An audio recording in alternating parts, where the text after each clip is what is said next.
സുഹൃത്തുക്കളെ, സുരേഷ് ഗോപിയുടെ ഉന്നത കുലജാതൻ പരാമർശം വലിയ രീതിയിൽ ചർച്ചകളിൽ ഇടം പിടിച്ച് മുന്നോട്ട് പോവുകയാണ്. അതിനിടെയാണ് യഥാർത്ഥത്തിൽ സുരേഷ് ഗോപി പറഞ്ഞതിൽ എന്താണ് തെറ്റ്, പക്ഷേ സുരേഷ് ഗോപി പറഞ്ഞതിനെ എങ്ങനെയാണ് മാധ്യമങ്ങൾ അവതരിപ്പിച്ചത്, സുരേഷ് ഗോപി പറഞ്ഞതിൽ ശരിയുണ്ടോ, ഇതൊക്കെ ഒന്ന് പരിശോധിക്കണമെന്ന് തോന്നിയത്.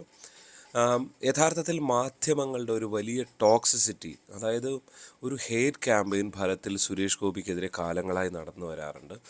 ഇതും അതിൻ്റെ ഭാഗമാണ് എന്ന് മാത്രമാണ് സുരേഷ് ഗോപിയുടെ പ്രസംഗം പൂർണ്ണമായും കേട്ട ഒരാൾക്ക് മനസ്സിലാകുകയുള്ളൂ. സുരേഷ് ഗോപി പറഞ്ഞത് എന്താണ്? ഒരു ഉദാഹരണം പറയാം. നമ്മുടെ കെ രാധാകൃഷ്ണൻ മന്ത്രി കഴിഞ്ഞ തവണ പട്ടികവർഗ വകുപ്പ് മന്ത്രിയായിരുന്നു. പിന്നീട് അദ്ദേഹത്തിന് ദേവസ്വം ബോർഡ് കൂടി കൊടുക്കുന്ന സാഹചര്യമുണ്ടായിരുന്നു. പക്ഷെ അതിനു മുൻപ് സാധാരണഗതിയിൽ കേരളത്തിൽ സംഭവിക്കാറുള്ളത് എന്താണ്? ഏതെങ്കിലും ഒരു പട്ടികവർഗ വിഭാഗത്തിൽപ്പെട്ട ഒരാൾ തിരഞ്ഞെടുക്കപ്പെട്ടാൽ അയാൾക്ക് ആ വകുപ്പ് അങ്ങ് കൊടുക്കും. മറ്റ് പ്രധാനപ്പെട്ട വകുപ്പുകളൊന്നും ഉണ്ടാവില്ല.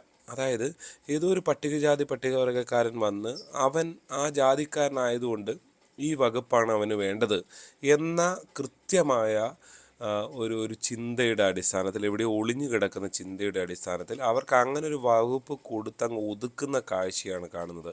ഏതെങ്കിലും പ്രധാനപ്പെട്ട നേതാക്കൾ, പലപ്പോഴും ആ ഘട്ടത്തിൽ തന്നെ ചർച്ചകൾ കേരളത്തിൽ ഉയർന്നതാണ്, നിങ്ങൾ ഓർക്കുന്നുണ്ടാകും. ഏതെങ്കിലും ഇപ്പോൾ മുഖ്യമന്ത്രി എന്തുകൊണ്ട് പട്ടികവർഗ വകുപ്പ് ഭരിക്കുന്നില്ല? അത് അത്രയും അപ്രധാനമായ ഒരു വകുപ്പാണോ? അത് അങ്ങനെ പ്രധാനപ്പെട്ട ഒരാൾ ഭരിച്ചാൽ ആ വകുപ്പിന് കുറച്ചുകൂടി പ്രാധാന്യം കിട്ടില്ലേ? ഈ സമൂഹത്തിൽ ഏറ്റവും പിന്നോക്ക വിഭാഗമായി ജീവിച്ചു വരുന്ന മനുഷ്യരാണ്. അതായത് അവർക്ക് മുന്നോക്കമായി ഉയർന്നു വരണം. മുന്നോക്കം എന്ന് വെച്ചാൽ ജാതീയമായ മുന്നോക്കം എന്നുള്ളതല്ല പറയുന്നത്, സമൂഹത്തിലെ എല്ലാ തരത്തിലും ഉയർന്നു വരേണ്ടവരാണ് ഇത്തരം മനുഷ്യർ. പക്ഷെ അത് ഏതോ ഒരാൾ ഇങ്ങനെ ആ ജാതിയിൽപ്പെട്ട ആളായി ജയിച്ചു വന്നതുകൊണ്ട് അയാളെ കൊടുത്ത് അങ്ങ് ഏൽപ്പിച്ച് ഒതുക്കുകയാണ്. അയാളെയും ഒതുക്കുകയാണ്, ആ വകുപ്പിനെയും ആ വിഭാഗത്തെയും എല്ലാം ഒതുക്കുന്ന കാഴ്ചയാണ് കേരളത്തിൽ കണ്ടുള്ളത്. അന്നേ ഉയർന്നു വന്ന ഒരു ചർച്ചയാണ്, ഇതെന്തുകൊണ്ട് മുഖ്യമന്ത്രി ഏറ്റെടുത്തുകൂടെ, അല്ലെങ്കിൽ അങ്ങനെ പ്രധാനപ്പെട്ട മറ്റാരെങ്കിലും എന്തുകൊണ്ട് ഈ വകുപ്പ് ഭരിച്ചുകൂടാ? ഈ പട്ടികജാതിക്കാരനായി ജയിച്ചു വന്ന ഏതെങ്കിലും ആളുണ്ടെങ്കിൽ അവർക്ക് പ്രധാനപ്പെട്ട മറ്റൊരു വകുപ്പ് കൊടുത്തുകൂടെ? അവർക്ക് എന്തുകൊണ്ട് വ്യവസായ വകുപ്പ് കൊടുക്കുന്നില്ല? അല്ലെങ്കിൽ അതൊക്കെ മുഖ്യമന്ത്രിയുടെ പോർട്ട്ഫോളിയോ ആണ്. പക്ഷേ ഓരോരുത്തരുടെയും കഴിവിനനുസരിച്ചാണ് ഇപ്പോൾ ധനവകുപ്പോ അല്ലെങ്കിൽ ഓരോ വകുപ്പ് കൊടുക്കുക. പക്ഷേ എന്നിരുന്നാൽ തന്നെയും പ്രധാനപ്പെട്ട മറ്റ് ഏതെങ്കിലും വകുപ്പ്, എന്താണ് ഇങ്ങനെ ഒരു നിയമമുണ്ടോ? ഇങ്ങനെ ജയിച്ചു വരുന്ന ആൾക്ക് മാത്രമാണോ ഇത് കൊടുക്കുക എന്നുള്ളത്? അങ്ങനെ ഒരു ചർച്ച കേരളത്തിൽ ഉയർന്നു വന്നപ്പോൾ ആരും കുറ്റം പറഞ്ഞില്ല. യഥാർത്ഥത്തിൽ അതൊരു പോസിറ്റീവ് ചർച്ചയായിരുന്നു. സുരേഷ് ഗോപി പറഞ്ഞതിന് അങ്ങനെ ഒരു അർത്ഥമേ ഉള്ളൂ യഥാർത്ഥത്തിൽ. അത് മാധ്യമങ്ങൾക്ക് അറിയാഞ്ഞിട്ടല്ല. പക്ഷേ സുരേഷ് ഗോപിയെ അറ്റാക്ക് ചെയ്യുമ്പോൾ സുരേഷ് ഗോപിയെ മാധ്യമങ്ങൾക്ക് ഇഷ്ടമല്ല.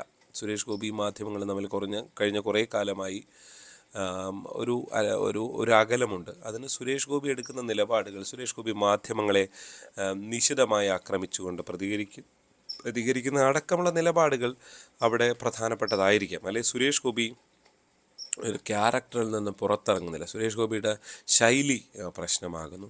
പക്ഷേ സുരേഷ് ഗോപി എന്ന മനുഷ്യനെ സുരേഷ് ഗോപി ചെയ്യുന്ന സഹായങ്ങൾ മനുഷ്യർക്കിടയിലെ, ഇപ്പോൾ ഈ ആദിവാസികൾക്കിടയിൽ ഇടമലക്കുടിയിലും അട്ടപ്പാടിയിലുമൊക്കെ അയാൾ ചെയ്തിട്ടുള്ള പ്രവർത്തനങ്ങളെക്കുറിച്ച് അറിയാത്തവരല്ല ഈ മാധ്യമങ്ങൾ. പക്ഷേ അയാളെ അറ്റാക്ക് ചെയ്യുകയാണ്. ഒരുപക്ഷെ നമ്മുടെ ഏത് രാഷ്ട്രീയ നേതാവിനെക്കാട്ടിലും അപ്പുറത്തേക്ക് ഇത്തരം മേഖലയിൽ ഇത്തരം ആദിവാസി ഗോത്ര വിഭാഗങ്ങൾക്കിടയിൽ പ്രവർത്തിക്കുന്ന, അവരുടെ ഉന്നമനത്തിന് വേണ്ടി പ്രവർത്തിക്കുന്ന ഒരാളാണ്. അത് പ്രവർത്തനം കൊണ്ട് തെളിയിച്ച ആളാണ്, തള്ളല്ല. തള്ളിമറിക്കുന്ന രാഷ്ട്രീയ നേതാക്കൾ നമുക്കിടയിലുണ്ട് എന്നുള്ള യാഥാർത്ഥ്യം നിങ്ങൾ നോക്കിയാൽ മനസ്സിലാവും. അവിടെയാണ് സുരേഷ് ഗോപിയെ പോലൊരാൾ പ്രവർത്തിച്ച് കണ്ടത്.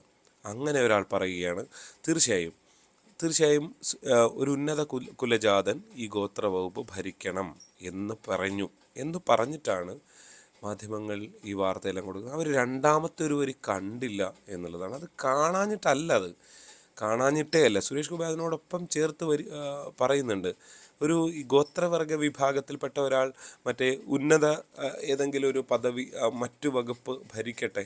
ഇനിയിപ്പോൾ മുന്നോക്കക്കാരുടെ വകുപ്പുണ്ടെങ്കിൽ അത് ഭരിക്കട്ടെ.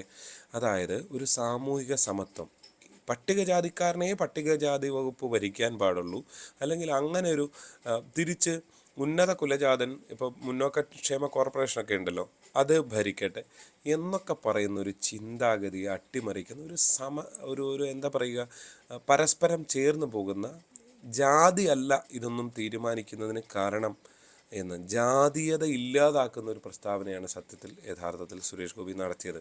അതിനെയാണ് മലയാള മാധ്യമങ്ങൾ ഒരൊറ്റ വാചകം മാത്രം എടുത്തുകൊണ്ട് വളച്ചൊടിച്ച് ആക്രമിച്ചില്ലാതാക്കാൻ ശ്രമിച്ചത്, സുരേഷ് ഗോപിയെ കരിവാരിത്തേക്കാൻ ശ്രമിച്ചത് എന്ന് നിസ്സംശയം നമുക്ക് പറയാൻ സാധിക്കുന്ന കാഴ്ചയാണ്. യഥാർത്ഥത്തിൽ എന്തൊരു ഗതികേടാണ് മലയാളികളുടേത് എന്നുള്ളത്. കാരണം ഇതെല്ലാം കണ്ട് മനസ്സിലാക്കുന്ന പാവപ്പെട്ട ഒരുപാട് മനുഷ്യരുണ്ട്.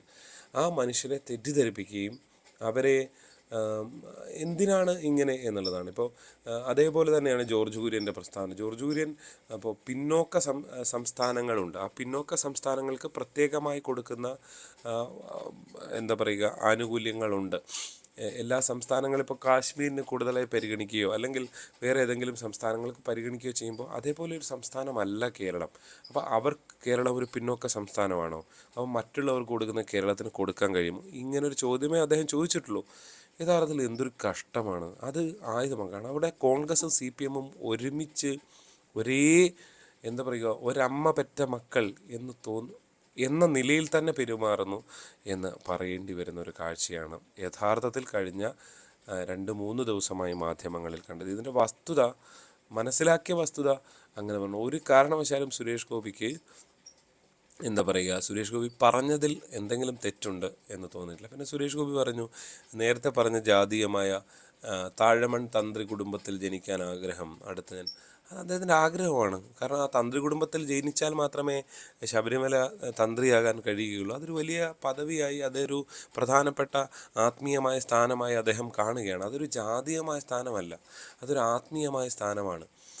ആത്മീയതയിൽ നിൽക്കുന്നവർക്കുള്ളൊരു സ്ഥാനമാണ്. ആ സ്ഥാനം സുരേഷ് ഗോപി ആഗ്രഹിക്കുന്നു എന്നുള്ളതിനെ ജാതീയമായി മറ്റുള്ളവരാണ് അതിൽ ജാതി ആരോപിക്കുന്നത്. യഥാർത്ഥത്തിൽ സുരേഷ് ഗോപി ഏതെങ്കിലും ഒരു ബ്രാഹ്മണനായി ജനിക്കണം എന്നല്ല പറഞ്ഞു. ഏതെങ്കിലും ബ്രാഹ്മണനായി ജനിച്ചാൽ ശബരിമല തന്ത്രിയാകാൻ കഴിയില്ല.